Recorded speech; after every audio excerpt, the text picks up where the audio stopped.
Bonjour à toutes, bonjour à tous. Je vous remercie de votre présence à ce 6e webinaire de notre session webinaire depuis le début de l'année sur un sujet éminemment important, urgent, prégnant, actuel, qui est malheureusement actuel de décennie en décennie, qui est la protection de l'enfance.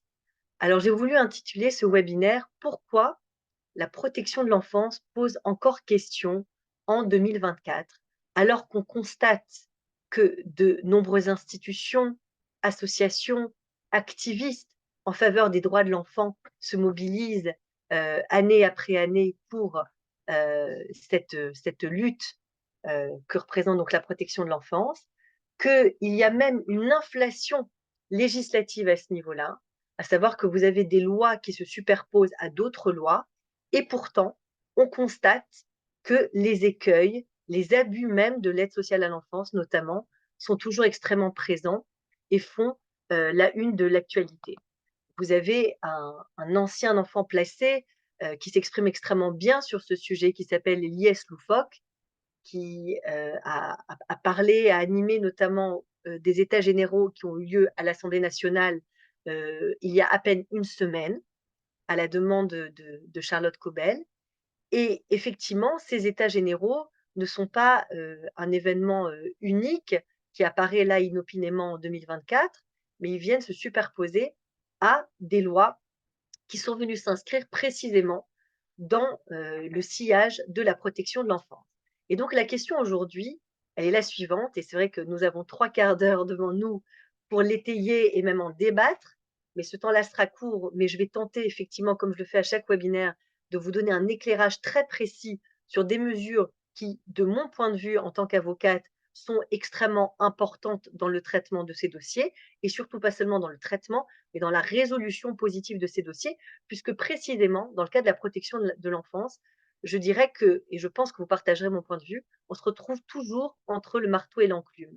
C'est-à-dire que d'un côté, on sait pertinemment qu'un signalement, que le saisissement d'une situation par la CRIP, par un procureur, par un juge des enfants, par un juge aux affaires familiales va déclencher une machine judiciaire qui est censée protéger l'enfant, mais qui ne le protège pas toujours. Effectivement, décrocher un enfant d'un univers familial délétère, à minima anxiogène ou même très dangereux pour lui physiquement, psychiquement, ça fait partie de votre mission à vous, principalement assistants sociaux qui nous écoutez, ou même médecins du travail, dont l'opportunité, ce n'est pas une obligation, mais vous avez une opportunité assez ferme de l'ordre des médecins depuis 2021 de signaler tout contexte dangereux pour un enfant que vous seriez susceptible de recevoir ou dont vous auriez connaissance.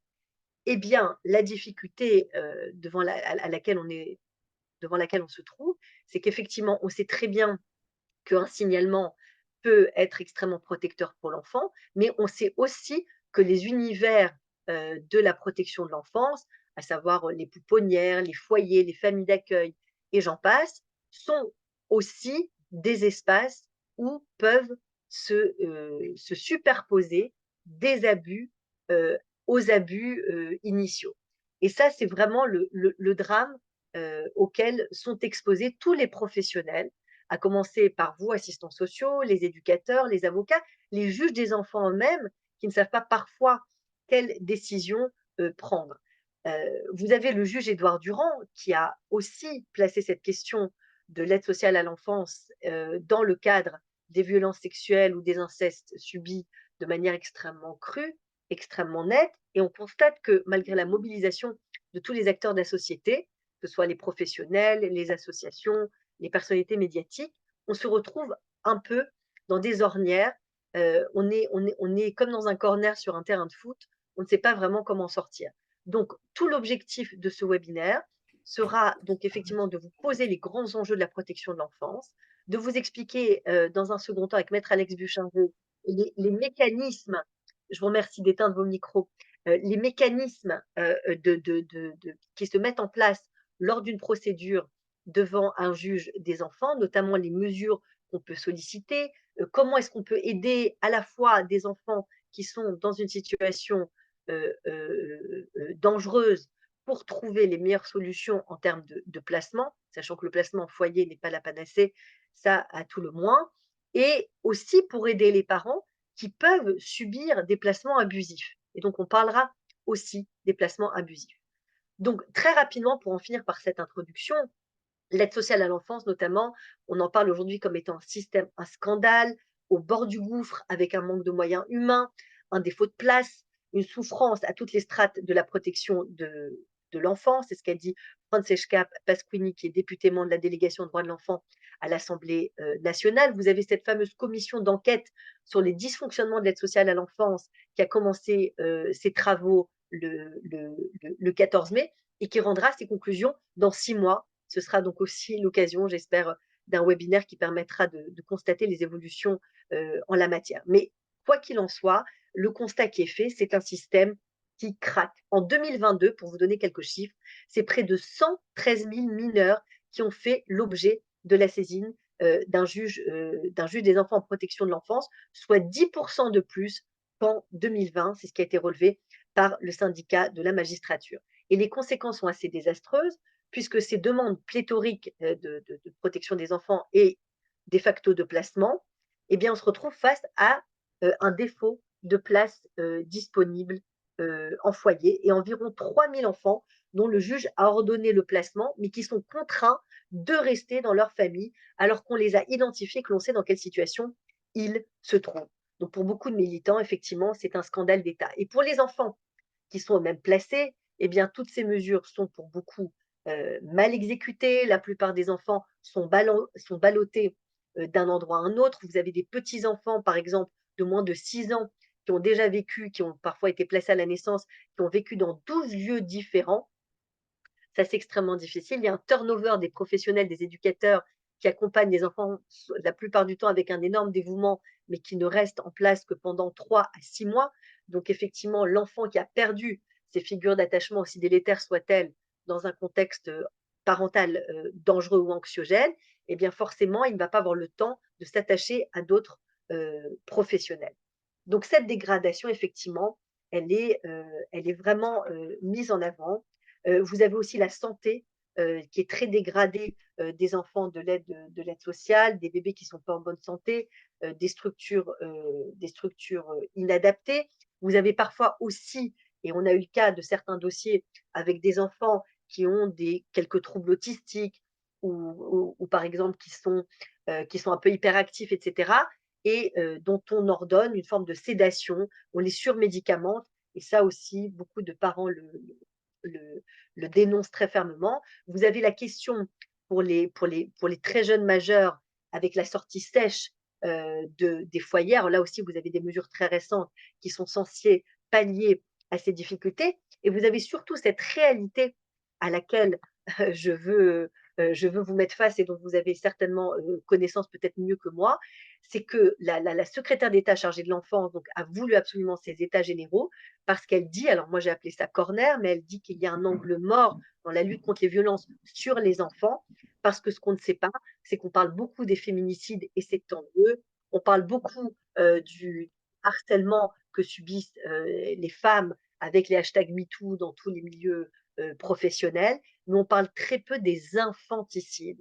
Et aujourd'hui, en termes de statistiques, vous avez autant d'infanticides que de féminicides, et c'est un chiffre qui est extrêmement mal connu. Et pourquoi est-ce que c'est mal connu? Parce que vous avez beaucoup d'infanticides qui passent pour des accidents domestiques et les faits de maltraitance prolongés souvent ne sont jamais dénoncés et peuvent entraîner la mort. Donc pourquoi aujourd'hui les députés lancent cette enquête sur les manquements du dispositif actuel? Eh bien, c'est évident, parce qu'ils invitent à ouvrir la voie à une réforme d'ampleur pour parer, donc d'abord faire la lumière dans un premier temps comme une forme d'audit sur les dysfonctionnements de l'aide sociale à l'enfance et y parer. Or, et c'est là tout l'objet de ce webinaire, en tant qu'avocat, c'est que nous, ce qu'on peut dire en tant qu'avocat, c'est qu'effectivement, en tout cas, c'est un point de vue subjectif que viendra aussi étayer maître Alex Buchinger, mais c'est que les lois, elles existent. C'est-à-dire que la protection de l'enfance n'a pas attendu 2022, 2023, 2024 pour se doter de lois plus protectrices. Et donc, effectivement, la question est de savoir, est-ce que ces lois qui seraient censées se surrajouter aux lois déjà existantes seraient susceptibles, alors évidemment tout ça c'est au conditionnel, de protéger plus, plus fermement les enfants. Et malheureusement, effectivement, on va de scandale en scandale. Vous avez eu le suicide d'une jeune fille qui s'appelle Lily, 15 ans, dans un hôtel du Puy-de-Dôme, avec des enfants placés dans des hôtels alors que l'interdiction aujourd'hui, elle est absolument formelle. Euh, et donc, ces situations d'urgence, on se demande bien si une nouvelle loi, une nouvelle réforme viendra parer à toutes ces difficultés. Alors, pour terminer sur la proposition, parce qu'elle est très importante et je pense qu'elle vous permettra d'étayer votre pratique professionnelle, même si elle n'est pas encore d'actualité, mais c'est pour vous donner, on va dire, la température 2024 de ce combat ô combien essentiel qu'est la protection de l'enfance. Quelle est la demande derrière ces états généraux, au-delà de dénoncer le constat actuel et ces situations inacceptables? Alors, elles sont de quelques ordres. D'abord, effectivement, c'est de partir du principe que les lieux d'accueil d'urgence sont saturés et qu'il faut créer des lieux d'accueil qui seraient plus souples et moins dégradés et plus respectueux aussi comment dire, des conditions de travail, notamment euh, des éducateurs. Il y a un point aussi qui est extrêmement important dans la demande de ces états généraux, c'est que Charlotte Cobel dit que la protection de l'enfance doit prendre le virage d'un accompagnement transversal, unique, qui englobe à la fois le champ du sanitaire, du handicap et du scolaire. Et moi, j'aimerais bien rajouter aussi, convoquer effectivement aussi les magistrats et les avocats. Mais en tout cas, la question de la pluridisciplinarité, de la transversalité, elle est au cœur de cette demande des États généraux. Et enfin, il y a une action prioritaire qui doit être aussi menée sur l'attractivité des métiers du lien, effectivement, parce qu'il y a un manque de personnel. Et c'est tout l'objet donc de ces États généraux qui a pour objectif d'ouvrir un dialogue sur cette politique trop souvent négligée dans l'intérêt des enfants afin que notre société honore sa devise d'égalité et de fraternité. Donc tout ça, c'est très joli, mais dans la réalité, comment est-ce que ça se passe? Alors d'abord, j'aimerais vous rappeler quels sont les dispositifs, même si vous les connaissez, mais c'est très important de les lister très rapidement, les dispositifs de l'aide sociale à l'enfance. La protection de l'enfance, elle est définie où dans la loi? Elle est définie principalement par l'article L 112-3 du Code de l'action sociale et des familles, le CSF, qui vise à garantir la prise en compte des besoins fondamentaux de l'enfant, à soutenir son développement physique, affectif, intellectuel et social, et à préserver sa santé, sa sécurité, sa moralité et son éducation dans le respect de ses droits. Donc, vous voyez, c'est extrêmement vaste.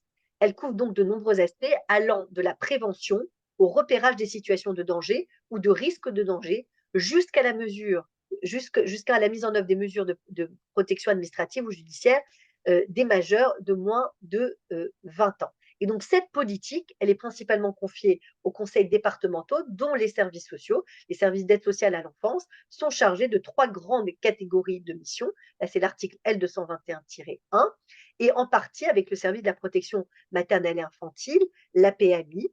Et donc, ils ont un rôle à la fois de sensibilisation, d'information, de protection de tous les mineurs qui sont potentiellement en danger ou en risque de l'être. Donc, vous avez des mesures soft, je dirais, assez souples, qui sont les aides à domicile, les aides financières, l'accompagnement social et familial. Vous avez les actions éducatives à domicile ou en milieu ouvert, AED, les AEMO. Et après, vous avez les mesures de placement stricto sensu. Et là aussi, j'attire votre attention sur un point que relèvera Maître Alex Buchinger, c'est que vous avez beaucoup de parents qui ne se saisissent pas de l'urgence de la situation et des dossiers dans lesquels le juge des enfants commence à être plutôt compréhensif quand il constate que le cas de figure auquel il est confronté est tangible, mais peut se résoudre, notamment parce que les parents s'entendent ensemble ou peuvent communiquer, ou quand, en tout cas, qu'ils pointent des mesures d'amélioration. Et donc, en général, les juges des enfants vont assurer un suivi en milieu ouvert, au domicile des parents. Et souvent, vous avez des parents heu, qui, on va dire, prennent ça avec une certaine désinvolture et ne se saisissent pas sérieusement de la difficulté. Et malheureusement, souvent, ces mesures, ces actions éducatives à domicile en milieu ouvert finissent par des placements. Pourquoi? Parce que les parents se sentent souvent accusés.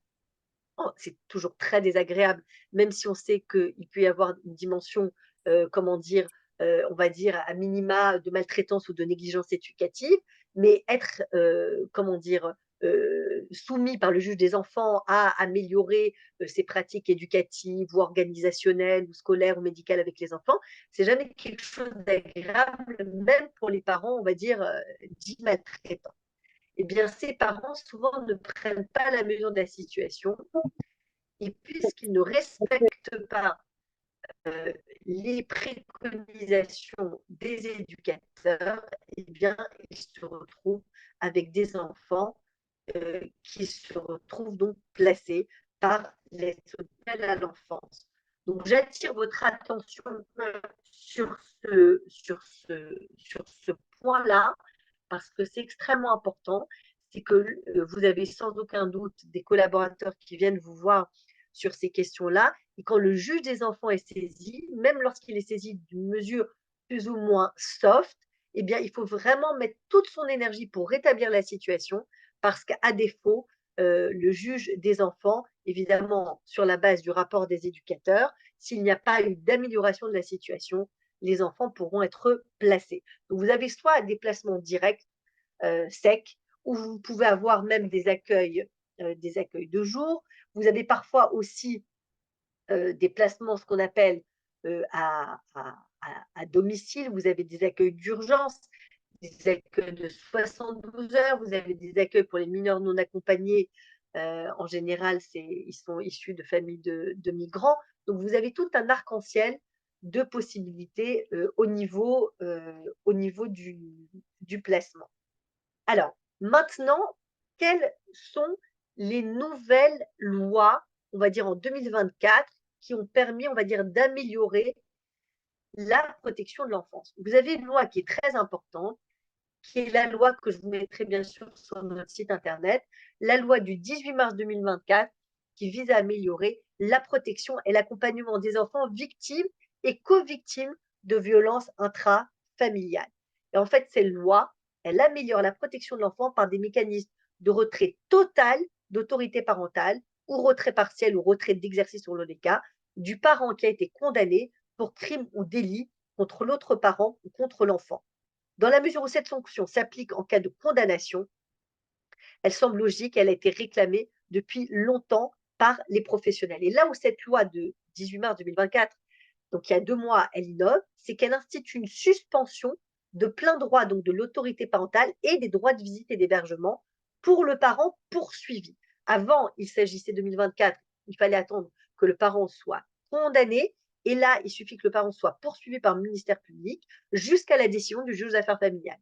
Donc, ce temps-là, qui était un temps un petit peu donc de traitement, d'enquête, etc., qui n'était pas couvert par l'ancienne loi. Aujourd'hui, on a vraiment une dimension extrêmement préventive. Et quand bien même ça terminerait une plainte par un classement sans suite ou que le père ou la mère qui serait accusé de violences physiques, psychiques, sexuelles sur ses enfants soit absolument blanchi, eh bien malgré tout, il suffit qu'il soit poursuivi pour que c'est donc l'article 378-2 du Code civil, c'est donc pendant tout le temps de la poursuite. Voilà. Euh, donc attention, ces poursuites-là, et ça c'est une grande nuance, et je vous invite à le noter, c'est que les poursuites doivent émaner du ministère public, c'est-à-dire du tribunal correctionnel ou du juge d'instruction. C'est-à-dire qu'il faut que ce soit extrêmement sérieux. Il ne suffit pas qu'une mère ait déposé plainte, évidemment, parce que ce serait trop facile. Si toutes les mères ou tous les pères qui déposent plainte contre l'autre parent euh, voyez, de ce fait, débarrasser l'autre parent des droits et de l'autorité parentale, ça ne fonctionne pas. Donc, effectivement, il faut une poursuite, mais ce qu'on appelle, c'est une poursuite du ministère public ou du juge d'instruction, une poursuite pénale stricto sensu. Donc, attention, cette loi, elle offre de grandes améliorations, mais pour autant, il faut que ce soit dans le cadre d'une démarche pénale très sérieuse et donc il faut que le parent qui veut protéger son enfant ait eu la force, de faire toutes ces démarches-là au pénal et qu'elles aient, abouti.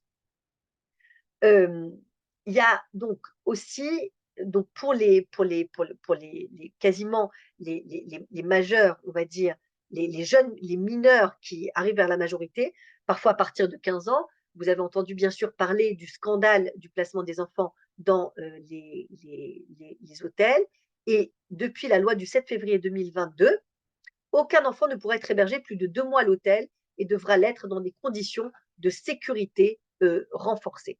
Alors évidemment, malheureusement, cette loi, elle laisse place à beaucoup d'écueils, à savoir que le suivi des jeunes dans un hôtel et le respect de ce délai de 2 mois, il est très, très dur à tenir. Donc cette loi, elle existe du 7 février 2022, mais les délais sont difficiles à tenir et on voit les énormes drames auxquels on peut assister.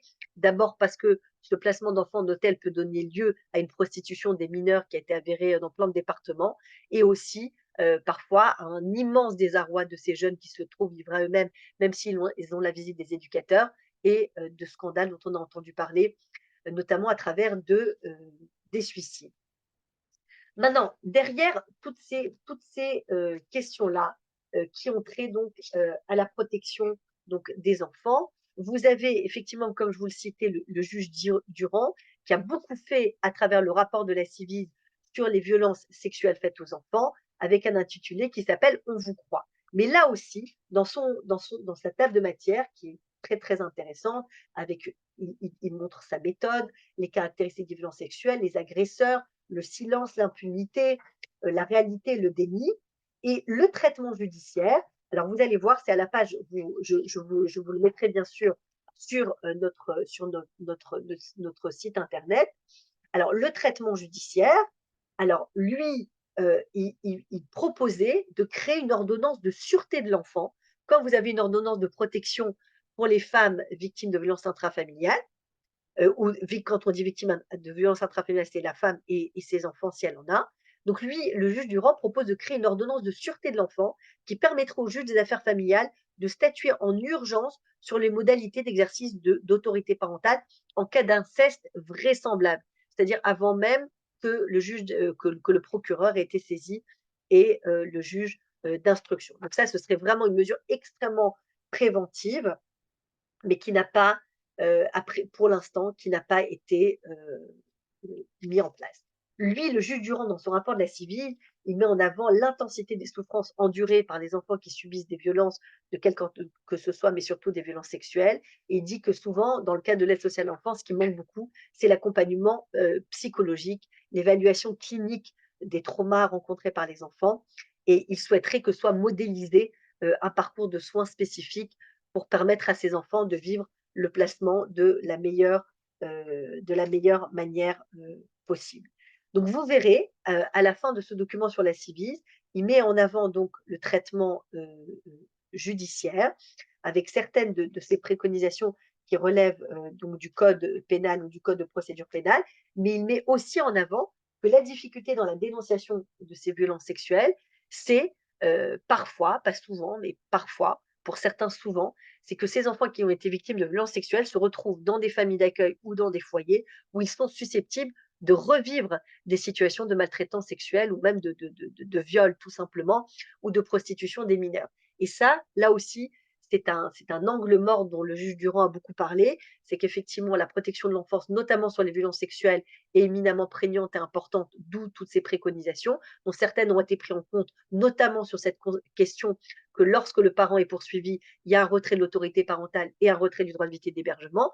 Mais sur les conditions du placement d'enfants, là, effectivement, il n'a pas eu de réponse assurée. Donc, je vais faire intervenir Maître Alex Buchinger pour vous expliquer maintenant la question en fait du placement abusif. Parce que vous, professionnels qui travaillez en entreprise ou dans la fonction publique, vous êtes amenés à accompagner des parents qui vivent ces situations-là et qui souvent se plaignent des placements abusifs, ou alors on va appeler ça en vocabulaire juridique le retrait injustifié d'enfants de leur famille. C'est la formule du Conseil de l'Europe qui, lui aussi, s'est penché sur, sur ce sujet brûlant. Donc la notion d'enfant maltraité, elle existait depuis longtemps dans le Code civil. C'est devenu la question de la notion d'enfant en danger. Et Maître Buchinger va vous en parler.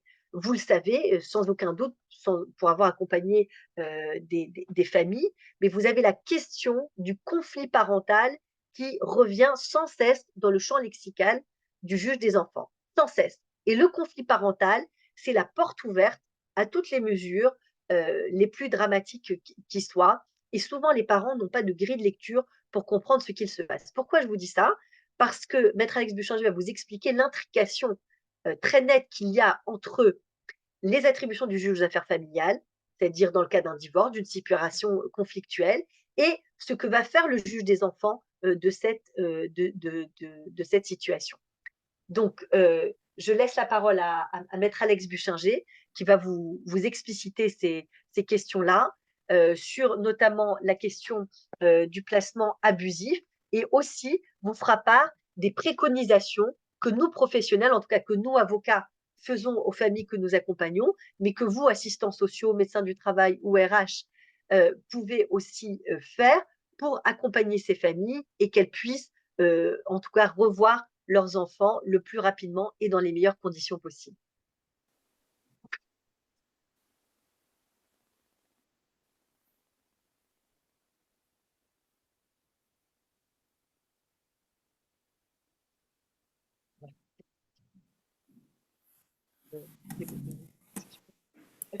Bonjour mesdames, messieurs, je prends donc le relais pour évoquer, dans la mesure du possible,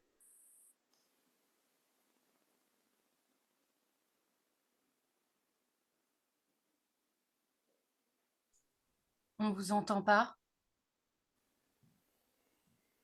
dans l'engrenage du tribunal pour enfants. On sait quand ça commence, on ne sait pas quand ça s'arrête. Et si effectivement le rôle des juges pour enfants est extrêmement important et incontournable dans les cas les plus fréquents où le placement. Non, pas.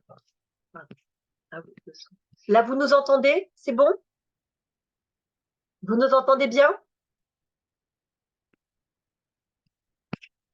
Est-ce que quelqu'un peut rallumer son micro pour nous dire si vous nous entendez? Je pense que oui. Nous vous entendons, mais Je pas pense que vous Maître nous entendez. Buchinger. Oui, c'est bon, c'est bon. Oui. Donc je disais que le rôle du juge pour enfants, il est incontournable, parce qu'effectivement, l'enfance en danger, elle est quantitativement très très importante. Alors le juge pour enfants, comme vous le savez, il a un double rôle: protéger les enfants. Hein.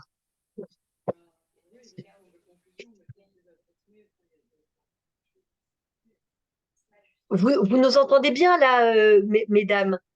Là, je passe la parole à Maître Alex Buchinger pour vous expliquer donc juste cette partie sur placement abusif, et je reprendrai la parole en fin de webinaire. Et on vous donnera la parole dans mais sur voilà, sur des dossiers sensibles que vous pouvez vivre. Vous nous entendez bien là, hein?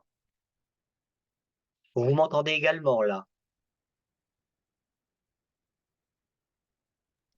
On a un décalage entre le son Ah et oui. l'image. Oh là là. En fait, nous vous entendons de façon Alors pour le décalage entre le alternative. son et l'image, je ne saurais vous dire. Attendez, je vais essayer de fermer vidéo. Oui, c'est trop bizarre. Là, normalement, ça devrait marcher, hein. Faites-moi savoir dans le chat si ça va mieux. Voilà, faites-nous savoir si vous m'entendez bien. Bon, je disais en préambule que le juge pour enfants est double fonction. Ah bon? Ah bon? Alors, écoutez, je ne sais pas quoi faire.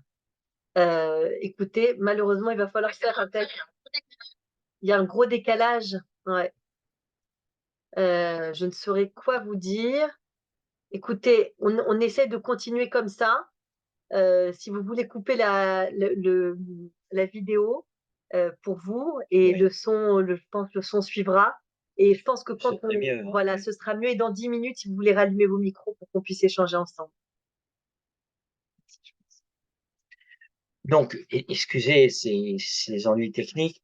Je disais, le juge pour enfants, il a une double fonction, celle de protéger les enfants en danger et celle de juge répressif, de juge pénal, correctionnel, lorsqu'il s'agit d'enfants qui commettent des infractions.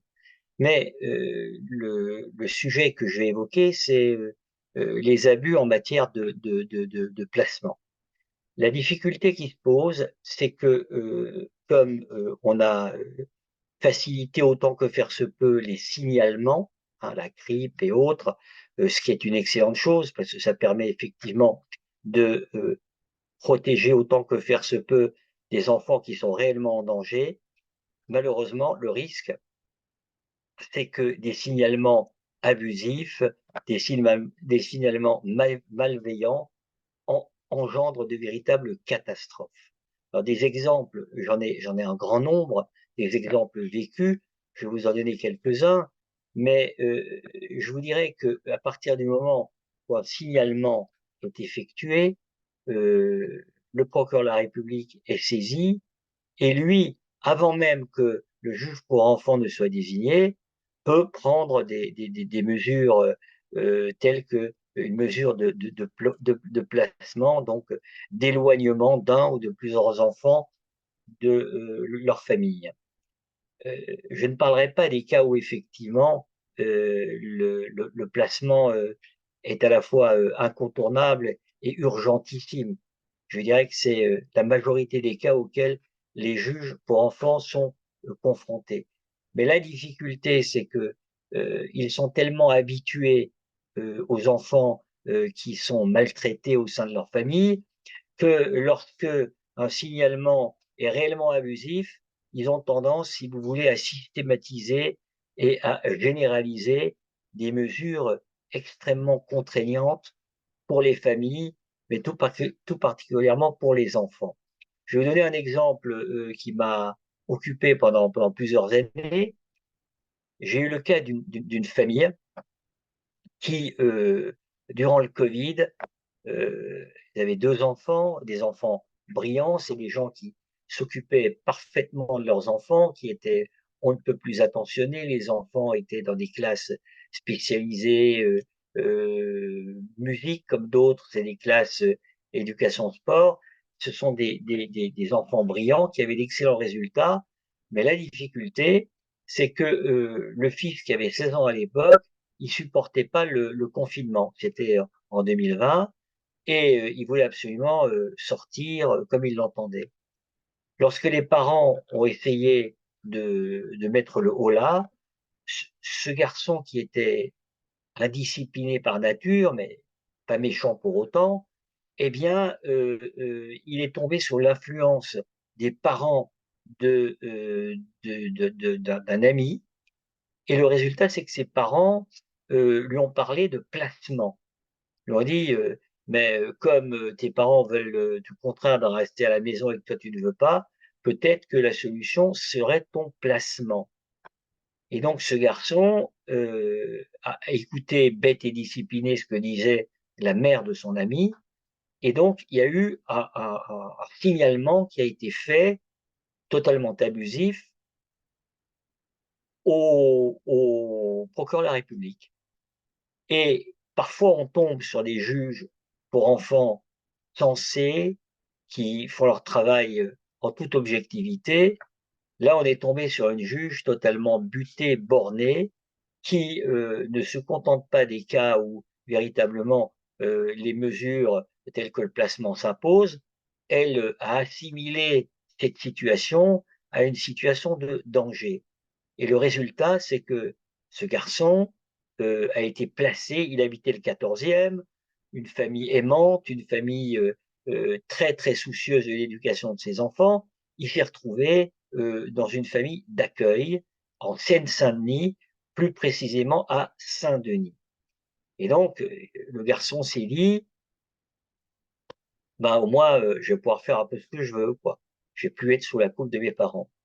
Et il a prétendu que ses parents le privaient de nourriture, de sommeil, ce qui était absolument faux, mais c'était le moyen de justifier cette demande. Et donc, il a été placé par ordonnance du juge, malgré l'évidence que cette mesure ne se justifiait absolument pas.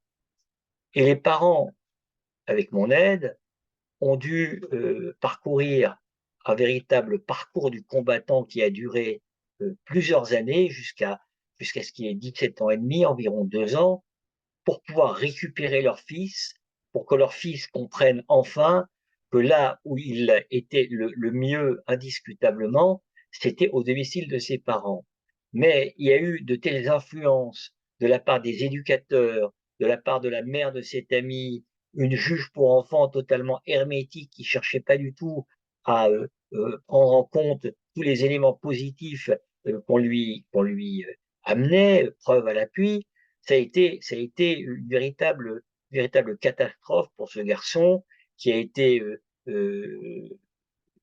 presque dans la délinquance, fréquenter des gens infréquentables. C'était terrible. Et ce sont des parents qui ne dormaient plus, eux, qui ne mangeaient plus, parce qu'effectivement, la situation dans laquelle s'est retrouvé leur fils euh, du jour au lendemain sur une, un signalement tout à fait malveillant de la part de la mère de l'ami du garçon, bah, ça a été un véritable drame qui a duré au moins 18 mois. Donc, on a fait appel de l'ordonnance du juge pour enfants, mais là, je voudrais vous préciser un point très important, c'est que la chambre de la cour d'appel, qui est la juridiction supérieure du juge pour enfants, qui est composée de 3 magistrats, donc un président, une présidente, et 2 conseillers à la cour, en présence du procureur général de la République qu'on appelle l'avocat général, ben, cette chambre-là, elle n'a pas été plus bienveillante. Elle n'a pas été plus bienveillante. Ça a été totalement euh, un refus catégorique de prendre en compte la réalité. Alors c'est vrai que l'enfant, le garçon qui était un adolescent, était un petit peu un électron libre, mais il pouvait échapper à aucun de ces magistrats, quand son intérêt n'était pas du tout de se retrouver en famille d'accueil à Saint-Denis, alors que son lycée est dans le 14e arrondissement de Paris, c'est-à-dire faire des heures et des heures de transport pour se retrouver dans un cadre qui n'était pas du tout le cadre censé lui convenir. Mais la cour d'appel, il faut le savoir, elle a cette fâcheuse tendance de confirmer les ordonnances des juges pour enfants. Alors pourquoi? Parce qu'effectivement, toutes ces juridictions sont très encombrées, comme ça vient de vous être expliqué, il y a plus de 100 000 situations qui concernent le juge pour enfants par an, c'est vous dire la charge de travail. Et si les gens faisaient appel facilement et que la cour d'appel réformait facilement les décisions des juges pour enfants, ben, la cour d'appel serait encore plus encombrée qu'elle ne l'est. Donc la tendance, c'est effectivement de botter en touche. Botter en touche, de confirmer les décisions, même si, à l'évidence, la décision qui a été prise n'est pas la bonne. Alors des situations comme ça, on en rencontre, nous, avocats. Alors, c'est pas quotidien, mais je dirais que c'est trop fréquent de voir l'avenir d'enfants et d'adolescents totalement détruit, il n'y a pas d'autre mot, parce que un enfant, un adolescent qui passe par l'aide sociale à l'enfance, qui passe par les foyers, ben, malheureusement, ça l'impacte pour sa vie future. On sait dans les statistiques que parmi les délinquants à l'âge de la minorité ou à l'âge jeune adulte, ben, une majorité très écrasante est composée d'enfants, d'anciens enfants, d'adolescents qui se sont retrouvés du jour au lendemain placés dans des conditions absolument difficiles. Maintenant, on rencontre également des cas où il y a une mésentente entre les parents.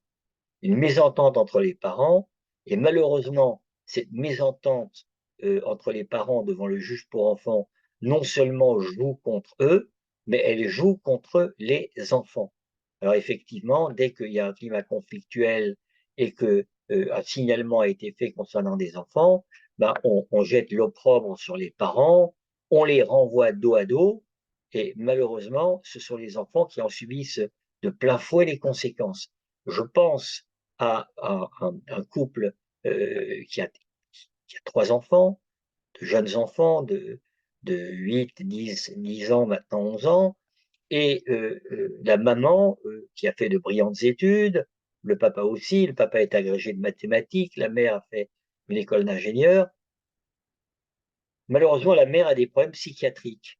Mais souvent, les problèmes psychiatriques, les personnes parviennent à les masquer et on a tendance, si vous voulez, à, à entendre et à écouter ce qu'elles disent. Et donc, cette femme a accusé son mari des pires mots. Elle a commencé par l'accuser d'inceste, de viol sur ses enfants. Ils sont tous deux d'origine d'Afrique du Nord. Le mari est d'origine de Tunisie et la femme est originaire du Maroc. Et comme ça a entraîné, alors bien entendu, ça a débordé le cadre du cabinet du juge pour enfants, la brigade des mineurs a été saisie, le parquet des mineurs, et elle a multiplié plainte sur plainte, des enquêtes très approfondies ont été menées par les policiers de la brigade des mineurs, qui ont constaté effectivement que c'était des élucubrations de la femme et que ça ne reposait strictement sur rien. Tout le monde avait été longuement entendu, la femme, le mari, les enfants, etc. Ça ne lui a pas suffi. Elle a déposé une plainte avec constitution de partie civile. Donc, c'est la plainte qu'on peut déposer lorsqu'il y a eu un classement sans suite et on obtient la désignation d'un juge d'instruction. Donc, un juge d'instruction a été désigné. Ça a monopolisé la justice pendant plus d'un an. Un expert a été désigné et les conclusions étaient exactement les mêmes que celles de la brigade des mineurs. Non-lieu a été prononcé au plus précisément. Le monsieur qui avait bénéficié du statut de témoin assisté, bah, le juge d'instruction, après avis du procureur de la République, a rendu une ordonnance de non-lieu. Mais tout ça, ça a duré 3 ans. Ça a duré 3 ans. Et qu'est-ce qui s'en est suivi? Donc, je vous dis, le père agrégé de mathématiques, la mère qui avait été ingénieur, qui était en invalidité, mais qui masquait bien ses problèmes psychiatriques. Le résultat, c'est que non content de l'avoir accusé des pires mots concernant les enfants, de crimes littéralement, elle l'a accusé d'être un intégriste islamiste. Alors quand vous lancez gratuitement, de façon malveillante, une telle accusation, bah, la réaction des uns et des autres, c'est toujours de se dire il n'y a pas de fumée sans feu.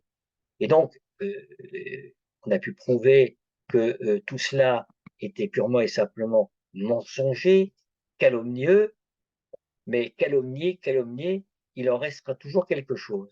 Et le résultat de tout ça, c'est que les enfants ont trinqué.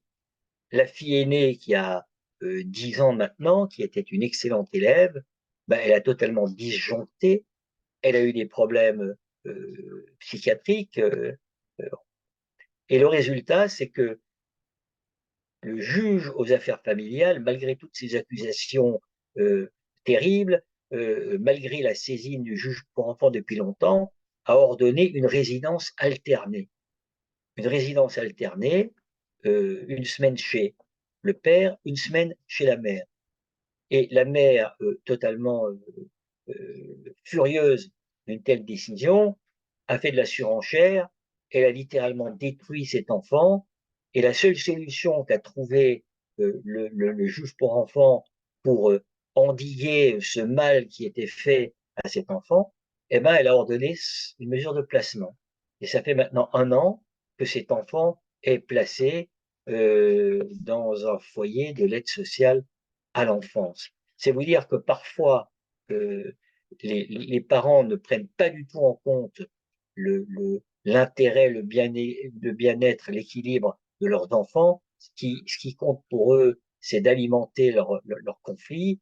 Et parfois, il faut dire les choses, alors c'est pas toujours le cas, mais parfois, il y a un parent qui est totalement victime et il y a un autre parent qui est totalement coupable de cette situation.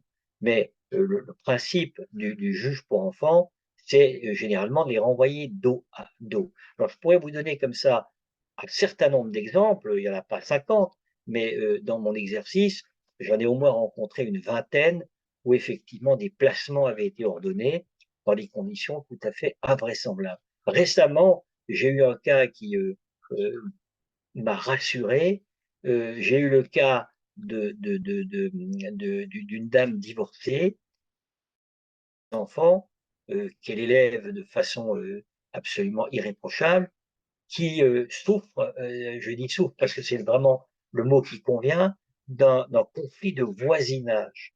Un conflit de voisinage avec une voisine, et comme vous le savez, ces conflits de voisinage sont souvent de véritables fléaux qui détruisent les gens. Et cette voisine n'a pas trouvé mieux que de faire un signalement pour maltraitance de ses enfants. De suite, bien entendu, on sort le parapluie, ce qui est normal, hein, parce qu'on ne peut pas savoir si les faits allégués sont avérés ou pas. Et il y a eu une convocation devant le juge pour enfants, il y a eu une enquête préalable et avant que le juge pour enfants ne soit saisi, le mari, le mari, l'ex-mari qui est divorcé depuis une dizaine d'années, qui ne voyait plus ses enfants depuis 2 ans, parce qu'il a refait sa vie, il a de nouveaux enfants et il voulait pas les voir, eh bien, il a profité de cette saisine du juge pour enfants pour essayer de casser du sucre sur la mère des enfants, alors que la mère des enfants remplissait à la fois le rôle de père et de mère. Et là, on a eu la chance de tomber sur une juge pour enfants au tribunal judiciaire de Paris, qui, au vu donc des enquêtes qui avaient été diligentées, l'audition des uns, des autres, des enfants, a parfaitement compris que tout ça, c'était fabriqué de toutes pièces. Et donc, elle s'est immédiatement dessaisie dès la première convocation. Mais je peux vous dire que pour cette mère dévouée, qui entretient ses enfants, qui s'occupe de leur éducation, de leurs devoirs, qui est vraiment exemplaire, ça a été un véritable séisme dans sa vie. Heureusement, elle a eu la chance de tomber sur une juge pour enfants qui n'a pas considéré que dès qu'il y a un signalement, ben, il faut de suite placer, que sais-je encore. Il n'y a même pas eu de AEMO, il n'y a même pas eu d'éducateur de désigner pour suivre les enfants. Elle a compris que effectivement, elle a eu affaire à une véritable supercherie, à une dénonciation calomnieuse. Permettez-moi de vous dire un dernier mot, parce que je ne voudrais pas. Oui, oui. Alors, la, la, la, la solution, malheureusement, elle est très difficile.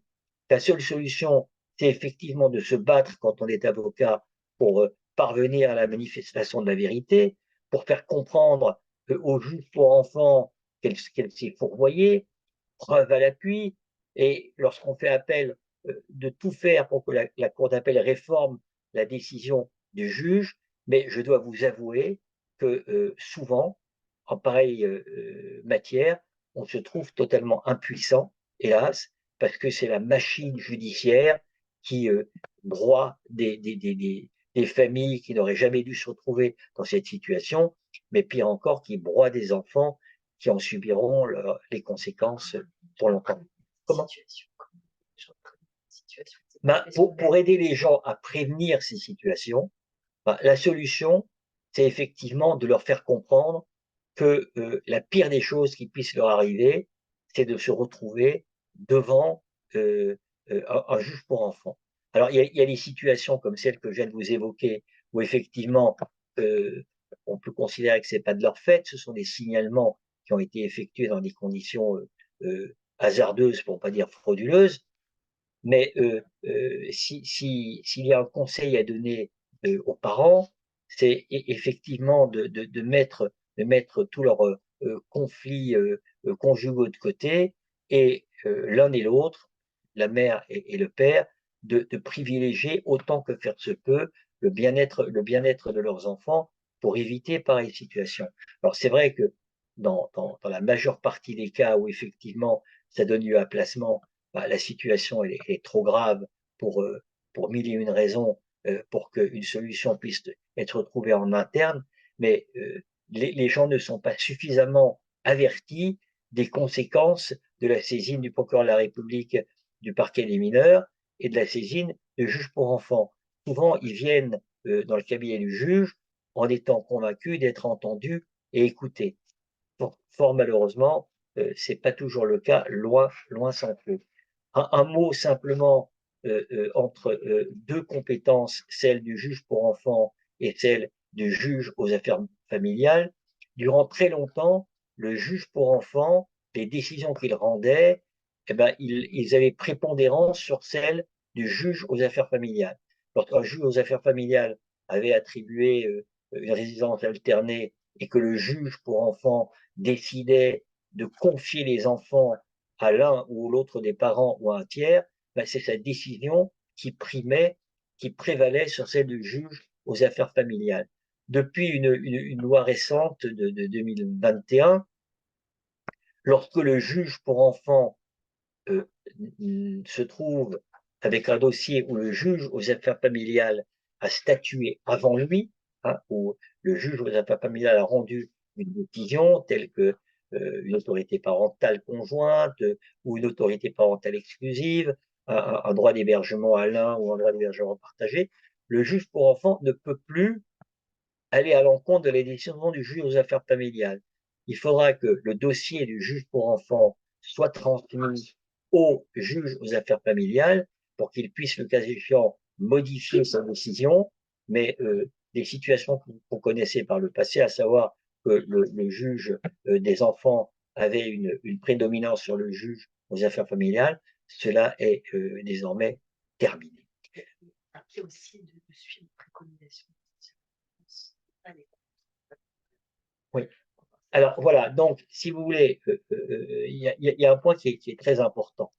Un point qui est très important, c'est que lorsqu'on se retrouve dans le cabinet d'un juge pour enfants, pour éviter une mesure de placement et pour que le juge accepte de rendre une mesure plus douce, la plus connue étant l'action éducative en milieu ouvert, le conseil que nous donnons à nos clients, c'est effectivement de se montrer le plus politiquement correct vis-à-vis du juge, le plus conciliant, d'aller dans le sens des reproches qui peuvent leur être faits, montrer une volonté de, de, de, de, de faire mieux, de, de tout faire à l'avenir pour protéger autant que faire se peut les enfants. Et là, les choses peuvent basculer, réellement basculer entre la décision d'AEMO et la décision de placement. Généralement, il y a vraiment un espace extrêmement mince. Et lorsque le juge pour enfants se trouve face à des gens véhéments, des gens très revendicatifs, qui se plaignent et qui ne vont pas dans le sens des services sociaux, malheureusement, ça peut être la catastrophe. Si effectivement les parents ont la capacité d'aller dans le sens des enquêteurs, des enquêtrices, des assistantes sociales, des éducateurs qui auront fait des enquêtes préalables, ça favorisera la situation si effectivement elle ne nécessite pas obligatoirement nécessairement un placement. Et c'est vrai qu'en préparant nos clients à l'audience, en ne les laissant pas venir comme ça la fleur au fusil sans savoir ce qui va leur arriver, en les préparant, ben, on arrive à des résultats et on arrive bien souvent à éviter une mesure de placement, je le répète, lorsque cette mesure de placement ne s'avère pas incontournable, obligatoire. Alors, vous avez des gens qui sont capables de nous écouter, qui sont capables de suivre nos conseils, mais il arrive aussi qu'on tombe sur des gens qui, butés, bornés, qui n'ont pas le recul suffisant et qui adoptent un comportement tout à fait inapproprié, aussi bien devant les enquêteurs que devant le juge pour enfants. On leur explique que tout ça ne peut que se retourner contre eux, mais les gens raisonnables, on arrive à les raisonner. Les gens déraisonnables, malheureusement, c'est extrêmement difficile et on est parfois confronté à des situations très difficiles. On est confronté à des situations, je vais vous donner un dernier exemple, si j'ai le temps encore. Non, bah, je vois que tout le monde est encore bien connecté. Donc, je pense qu'on a le temps et je me permets, avant que Maître Duchargé donne le dernier exemple, vous dire que cette question de la pression des parents de régler les problèmes avant d'aller devant le juge des enfants ou même le juge aux affaires familiales, c'est la loi du 7 février 2022 sur la protection de l'enfance qui introduit la médiation familiale parmi les mesures mises à la disposition du juge des enfants si le conflit provient de leur mésentente. C'est vous dire à quel point la question de la résolution du conflit parental est essentielle. Un couple, même divorcé, même séparé, qui vient devant le juge des enfants en ayant fait le maximum pour s'entendre à travers une médiation familiale ou une thérapie personnelle ou une thérapie de couple, aura beaucoup plus de chances de voir la main levée du placement. Donc, n'hésitez pas à faire connaître cette loi du 7 février 2022 sur la médiation familiale, qu'elle soit ordonnée par le juge des enfants ou le JAF ou qu'elle soit demandée par les parents eux-mêmes. Alors, je vais vous donner un dernier exemple que nous avons vécu récemment au cabinet. C'est un exemple extrêmement douloureux et vous allez comprendre pourquoi. Une cliente qui a 4 enfants est confrontée à une situation terrible.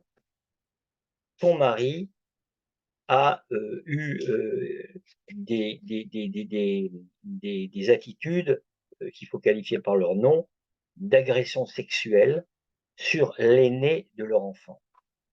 Et donc, lorsqu'elle a appris ce qui s'était passé, cette femme a été, comme toutes les femmes en pareilles circonstances, dans un état de totale sidération. Alors, la logique eût voulu qu'elle prenne ses enfants sous le bras, qu'elle s'en aille et qu'elle demande le divorce, mais elle s'est dit la chose suivante, elle s'est dit, ce qu'il faut, c'est qu'il se fasse soigner. Et donc, elle l'a aidé à tout faire pour qu'il puisse rencontrer un psychiatre. Il a rencontré un psychiatre et devant le psychiatre, bah, il a développé absolument tout son vécu sans, sans la moindre réserve. Il a développé ce qu'il avait subi dans son enfance et ce qu'il avait fait subir à son fils. Et donc, le psychiatre, en toute logique, il a fait un signalement. Mais après qu'il ait fait ce signalement, il a été convoqué à la gendarmerie du lieu où habitait la famille et pour audition. Et donc, dans le cadre de l'audition, il a relaté l'intégralité de la séance qu'il avait eue avec celui qui devait être son patient. Donc, aucune plainte n'avait été déposée contre ce monsieur, mais le psychiatre avait déroulé absolument l'ensemble de cette séance qui a duré 45 minutes. Le résultat, c'est que la gendarmerie l'a appréhendé. Il a également appréhendé l'épouse et les enfants. Et l'épouse a été entendue dans le cadre d'audition par les gendarmes. elle a nié le fait que, son mari, l'avait à un moment ou un autre informée de cette situation et qu'elle avait tout fait pour essayer de l'en sortir. Le résultat, c'est que les enfants, les 3 enfants, le plus jeune, on lui a laissé, ont été placés et ça fait maintenant 6 mois qu'ils sont placés à l'aide sociale à l'enfance. Cette femme, c'est démontré, est une excellente mère qui s'est toujours consacrée à l'éducation de ses enfants. Elle s'est trouvée du jour au lendemain confrontée à une situation que dans ses pires cauchemars, elle ne pouvait pas imaginer.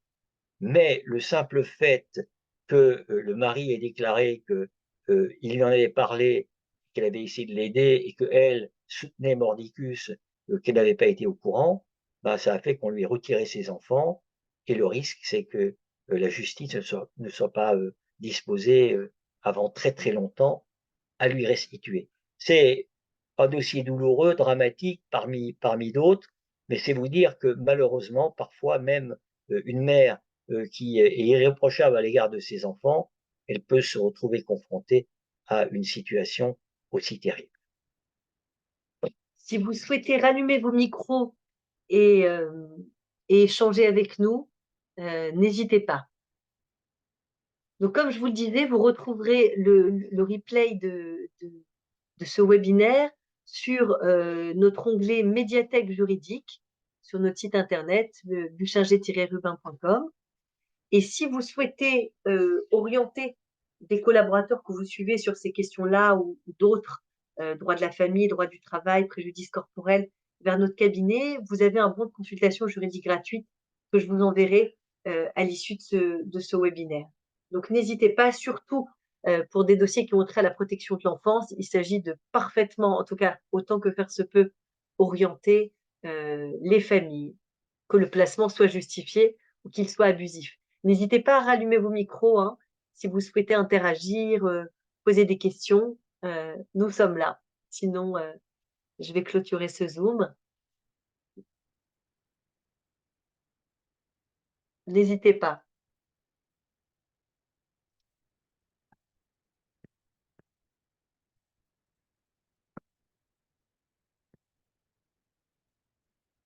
Bon, a priori, il n'y a pas de questions. Alors nous allons, vous souhaiter, une bonne fin d'après-midi, avec maître Alex Buchinger. Le cabinet à votre disposition, pour, ces dossiers-là et pour les autres. Comme je vous l'ai dit, je vous remercie de votre fidélité et je vous dis à très vite en juin et en juillet pour, les 3 derniers webinaires de ce premier semestre 2024. Excellente journée. N'hésitez pas aussi à nous envoyer, si des questions apparaissent après le webinaire.